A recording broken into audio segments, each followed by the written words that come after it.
서울시 교육감 재보선 당선 예측에 대해서 타로를 뽑았습니다. 일단은 이쪽에는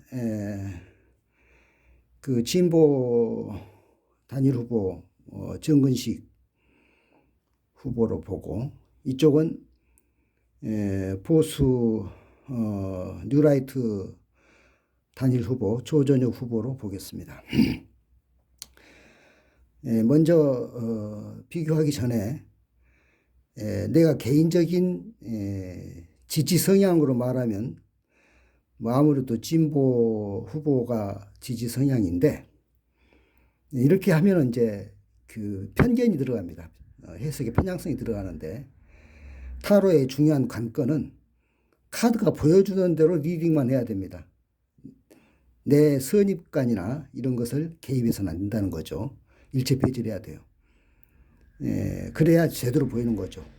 만약에 내 선입관을 개재하게 되면 어떻게든지 여기에 이 정후보 쪽에 좋은 해석을 하려고 이 기울어지게 돼 있는데, 그렇게 하면 안 된다는 거죠.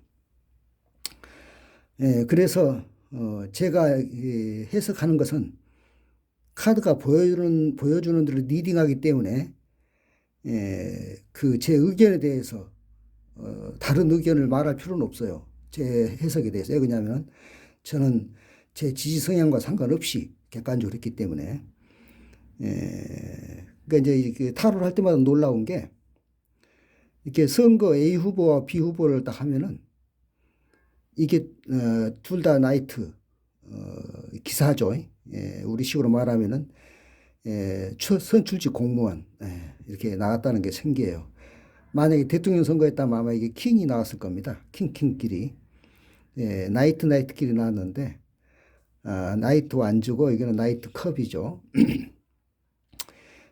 그래서 이렇게 이제 비교하면은 당연히 이쪽이 공감 능력이 있고, 그래서 이쪽이 좋은 결과라고 보는 겁니다. 그래서 내 지지 성향과 별 상관없이 보수 뉴라이트 조전혁 후보가 당선될 것으로 예측합니다.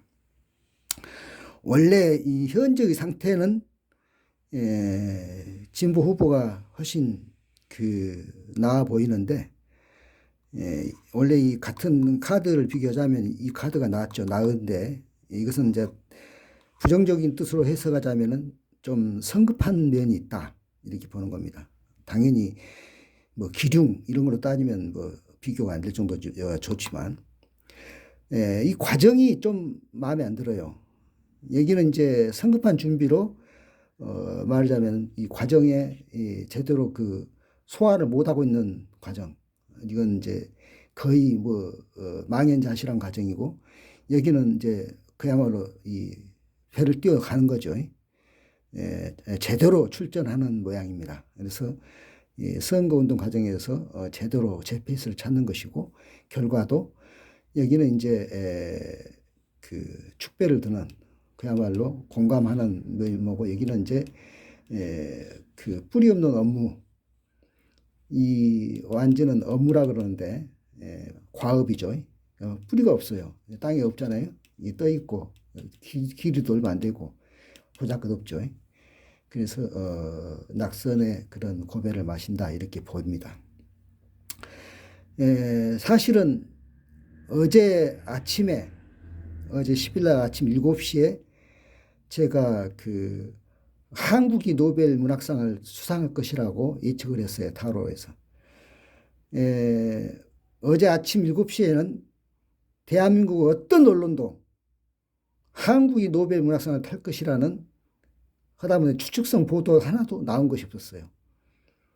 그 상태에서 제가 아침에 한국일 것이냐 아닐 것이냐 이렇게 선택해가지고 어제도 레스장으로 맞춰봤더니 뭐 따로 이렇게 이런 식으로 어슷비슷한 게 아니라 완전히 다른 상태로 압도적으로 한국이 거머쥘 거다라고 돼 있더라고요.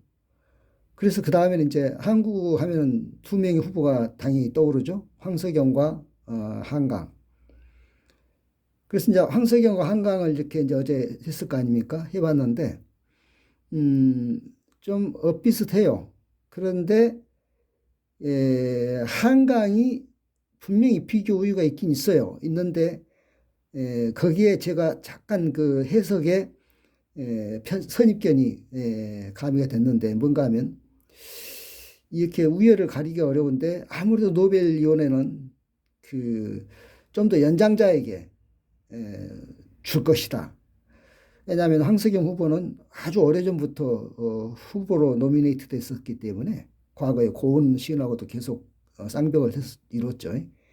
물론 고은 시인은 미투 이후로 이제 나가 떨어졌지만, 그래서 황석영에게 주어질 거라고 내가 판단을 내렸어요. 그렇게 해서 이제 넣고 했는데, 그것이 이제 오게티죠. 그러나 한국에게 주어질 것이라는 거는 누구도 꿈꾸지 못했다는 거 아닙니까? 심지어 수상자 한강조차도 아들과 저녁 식사를 하다가 뉴스를 들었다는 거 아니에요? 연락을 듣고서 놀랐다는 거 아니에요? 그 정도로 우리 언론들은 취급하지도 않았고 그것을 이 타로가 아침에 보여줬다는 것, 그것도 정확하게 사실은 고백합니다만 한강이라고 보여줬는데 내가 이제 한강 아닌 황석영으로 이제 찍었지요. 그러나 한국에 주어진다는 것 하나만으로도 이 타로의 적중력은 너무나 뛰어났던 것을 제가 인정하지 않았었습니다. 오늘만 하더라도 이 정 후보와 조 후보를 이게 비교하는데 이렇게 우연히 뽑아도 이렇게 똑같은 나이트로 뽑힌다는 게 놀라워요. 이게 타로의 신비죠. 아까 말했지만 대선이었으면 대통령 선거했다면 아마 이게 이제 나이트가 아니고 킹이었겠죠. 이런 식으로 해서 비교를 할 수 있게. 그래서 타로가 좋습니다. 흔히 무슨 사주 명략 같은 것은 이게 A, B를 비교하기가 어려워요. 왜냐하면 각각의 사주가 다르기 때문에. 근데 이렇게 타로는 당장 A, B, A냐, B냐 이렇게 해서 비교를 했다는 데서 굉장히 좋은 점이 있습니다. 그런데 해석할 때는 항상 본인의 지지 성향이나 선입견을 배제하라는 것. 그런 것이 개재되기 시작하면 오독한다. 마치 내가 황석영과 한강에서 황석영 쪽의 선입견을 개재시킨 나머지 오독했던 것처럼. 그러나 지금 이 교육감 후보 선거는 이것도 내가 지지 성향대로 만약에 진보 쪽으로 오독할 수 있겠지만 그것이 아니고 카드가 보여주는 그대로 말하면 보수 뉴라이트 조전혁 후보가 당선될 것이다라고 예측합니다. 16일 날 저녁에 뵙시다.